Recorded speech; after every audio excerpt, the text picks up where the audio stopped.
Apa sebenarnya akaun emas Gap tu? Ini antara soalan yang mungkin paling kerap orang tanya tentang Gap, iaitu cara beli emas yang paling murah dan paling mudah di Malaysia. Pertama, akaun emas Gap ni adalah akaun simpanan emas 999 macam akaun bank. Dalam akaun bukan jumlah ringgit yang ditunjukkan, tapi jumlah gram emas yang kita berjaya kumpul.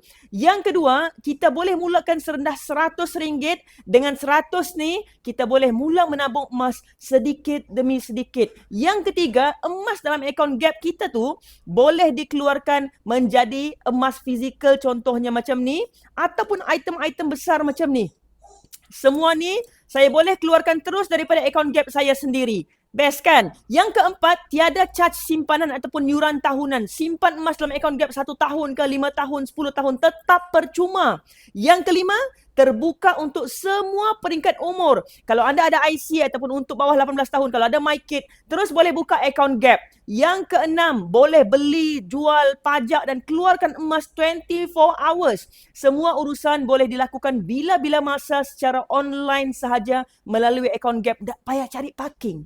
Yang ketujuh, baki gram kekal walaupun harga berubah.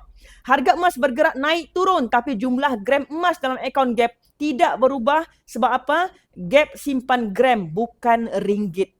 Jadi untuk sesiapa yang memulakan menabung emas 999 serendah RM100, akaun emas Gap adalah pilihan yang paling mudah dan paling murah. Sama ada mau kumpul emas gold bar ataupun dinar macam ni, anda pilihlah. Kalau anda memulakan tabungan emas minimum RM100 dan tiada komitmen bulanan, isi beg biru di bawah, saya bantu anda. Moga kekayaan anda terus berkembang dengan ilmu. Follow for more tips.